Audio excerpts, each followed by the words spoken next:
કંઈક તો કરવું જ પડશે. આમ થોડી હાલે. પૈસા ન દે ઘર કેમ હાલશે? અહીં કાંઈ બધો ખર્ચો અમારે જ કરવાનો છે? અહીં કાંઈ પૈસા હું ઝાડ ઉપર ઉગે કે તોડી તોડીને લેવા માંડીએ ને ખર્ચા કરવા માંડીએ? એ લોકોના પોતાના કેટલા ખર્ચા છે. પૈસા ન દે એવું ન હાલે. કંઈક તો કરવું જ પડશે. મમ્મી તું શું બોલે છો? એકલી એકલી હું સ્કૂલેથી આવી ગયો, મને ખાવાનું દે, મને ભૂખ લાગી છે. અને તું શું વિચારે છો એ તો કે? હું કાંઈ નથી વિચારતી શિવેન, હાલ તને જમવાનું આપી દઉં. ના, કાંઈક તો વિચારી, કાંઈક તો થયું છે, મને કે તો ખરી. મને નહીં કે, કાંઈક તો થયું છે, મને કે.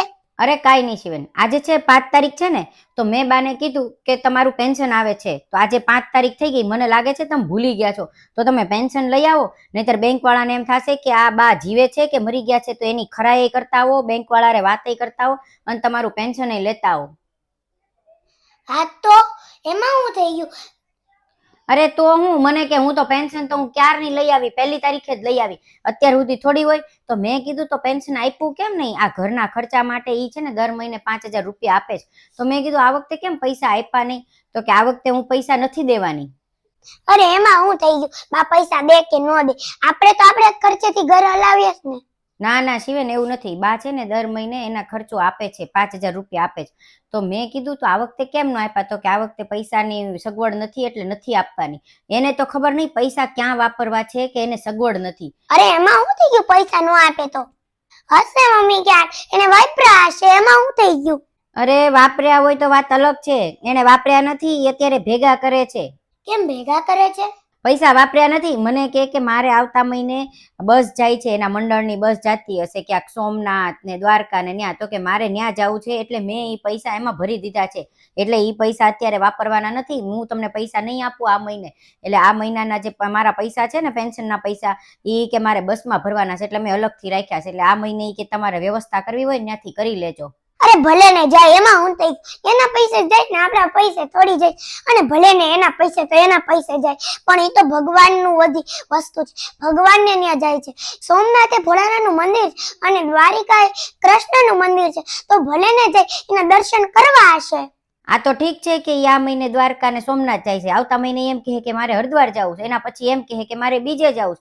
એમ કરીને તો પૈસા આપશે જ નહીં. અને પછી છેલ્લે એમ જ કહી દે કે હવે મારી પાસે પૈસા જ નથી. તો પૈસા વિના ઘર હાલશે કમ? મારે તો કઈ કરવું જ પડશે હવે. આ મમ્મી તાર જે કરવું એ કર, મને જમવાનું આપી દે. હા હાલો. મમ્મી પૈસા તમે ન દો એમ ન હાલે. કેટલા બધા ખર્ચા છે, પૈસા તો તમારે દેવા જોઈએ ને. અને તમારે તો ખાલી ખાલી ફાલતુનું તમારે અહીંયા બધે આટા મારવા જવું છે, ખોટે ખોટે ફરવા જવું ને દર્શન કરવા જવું છે. ઘડીક થાય તો અહીંયા ઘડીક થાય તો અહીંયા, એમ થોડી હોય. એ કઈ તમારે અત્યારે જવાની ઉંમર છે, ત્યાં કઈક થઈ જાય તો કોણ જોશે? અને ખોટે ખોટા તમારે તો પૈસા બગાડવા છે.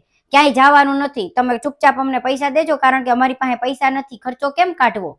મારી પાસે અત્યારે પૈસા નથી, તમારે જે કરવું હોય કરો, કારણ કે મારે જાત્રાએ જવાનું છે. હું કયો તમે પૈસા નહીં દો? તો પૈસા નહીં દો તો અમે શું કરશું? હા તો એક કામ કરો, પૈસા ન દેવા હોય તો આ ઘરમાં રહેતા નહીં, વયા જાજો તમે તમારો સામાન બાંધીને આ ઘરમાંથી. તમારે જ્યાં જવું હોય ત્યાં, અને પછી ત્યાંથી તમારે જ્યાં ફરવા જવું હોય, જ્યાં દર્શન કરવા જવું હોય ત્યાં જાજો. શું થયું મમ્મી? તું બહાર વાત કરવાથી ગઈ હતી, શું થયું? હું થયું હું? એને તો બધી વાત બદલી નાખી. ઈ કે પૈસા નથી મારી પાસે, ફરવા તો મારે જવું જોઈએ ને. અને તમે કે ઘરમાંથી નીકળવાની વાત કહો છો, કે ભૂલી ન જાવી કે આ ઘર મારું છે, હજી મારા જ નામે છે. એટલે આ ઘર જે છે ને એ બાના નામે છે. કે આ ઘર મારું છે એટલે હું અહીંયા રહી શકતે, એટલે તમારે જ્યાં જવું હોય ને ત્યાં તમે જાઓ. અને પૈસા તો હવે દેવાના જ નથી. કે સારું થયું મને ખબર પડી ગઈ કે તમે લોકો મારી યાર કેવો વ્યવહાર કરો છો. એટલે હવે ઈ કે નક્કી કર્યું કે અત્યાર સુધી તો પૈસા દેતી હતી, હવે પૈસા નથી દેવા, તમને રાખવાય નથી. ઈ કે કાલ હવાર પડે ને એટલે સામાન બંધો બાંધીને અને આ ઘરમાંથી વયા જાજો. તમારે જ્યાં જવું હોય ત્યાં જાજો, જ્યાં રહેવું હોય ત્યાં રહેજો, પણ આ ઘરમાં ન રહેતા. હું જરૂરત હતી એની પાસે પૈસા માંગવા જવાની, આપે કે ન આપે? પણ તું એમ કેમ ભૂલી કે આ ઘર એનું જ છે, અને તું એના ઘરમાંથી એને બહાર નીકળતી હતી? અરે આમાં ભૂલ તારી જ છે, તું સમજી જા એક વાર.